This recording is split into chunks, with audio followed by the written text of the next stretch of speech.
I would love to see the leader of the offense, a quarterback, even though they're young, just assert themselves as being that vocal leader. Not only knowing what they need to do, but helping others find out what they need. And they're going to have plenty of help. And that's what I love about them going into this situation is the offensive line should be able to help the quarterback. So if the quarterback can step in and then help anybody else and show them, okay, they mean business. Like I know that I understand they're a freshman on the paper, but they're acting like a junior. They're acting like a senior. They're taking a hold to this offense, and that's what I would love to see. But I think it's pretty obvious we're not gonna know a starter probably till second scrimmage. So maybe 2 weeks before the game we'll get an answer. But until then, who knows? Go play some ball.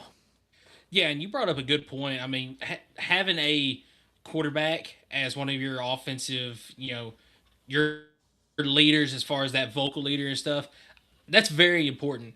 And you might have some people on the outside or maybe they don't know sports as well say, well, why would the freshman need to be the vocal leader? You've got this guy that he's been here 4 years. Shouldn't this guy be the vocal leader? And to a point, yes. He can but be. also Yes, he can be, but also if your quarterback who is the leader of this offense, he's the conductor, he's the captain, he's the one making everything happen. If he's not a vocal leader, then that tells me that, he doesn't have the trust, he doesn't have the faith in himself to, lead that offense the way he needs to. You want a guy that's going to be that vocal leader because if he's vocal, if he's putting himself out there, then the team is going to follow him. If he's not a guy that's going to put himself out there, they're probably not going to trust him all that much. And I'm not taking a shot at Nico here, but I felt we saw some of that with Nico because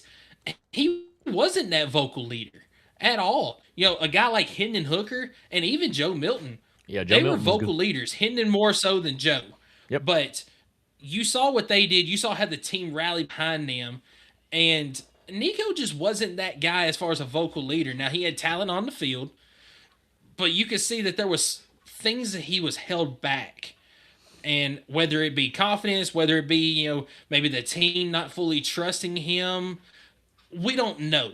But you could tell that he just didn't command that offense the way that a guy like Hendon Hooker did. And that's what you're going to have from one of these guys, no matter if they're a freshman or if they're a fifth-year senior going into it.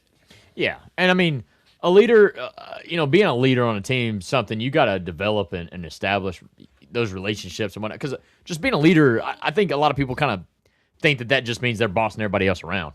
And to that, I say you've never been on a team before. A leader is about taking accountability, taking ownership of the mistakes, and also having the knowledge, the IQ of the game to be able to help others in their situation. If they do mess up, hey, man, tell them why they messed up and how to help them or take that. Whatever. But it's also about, like in the media, off the field, it's about what you say to the press in certain situations and how you got to show your guys that you have their back, too. Like, it's one of those things they're going to have to develop. And I get that. And that's probably not something they're going to have in the very first fall practice. But that's something that, like I'm saying, that they've got to develop that. And I think that's going to help them establish who the starting quarterback is going to be. But